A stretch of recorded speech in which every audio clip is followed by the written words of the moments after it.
రెండో మూడో కావాలమ్మా భూతద్దాలు ఉందో లేదో చూడాలంటే నీ నడుముని వందల కొద్ది కావాలంట జలపాతాలు పెరిగే కొద్ది తీర్చాలంటే నీ వేడిని లెక్కకు మించి జరగాలమ్మా మొదటి రాత్రులు మక్కువ తీరక చెయ్యాలంటే మధుర యాత్రలు విన్నాను నీ హృదయవాణి వెన్నెల్లలో నిన్ను చేరని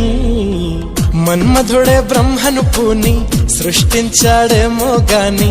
60 కేజీల దుడుకుతనాన్ని అలుపన్నది ఎరుగని రవితేజాన్ని పలికింది ఆకాశవాణి ఈ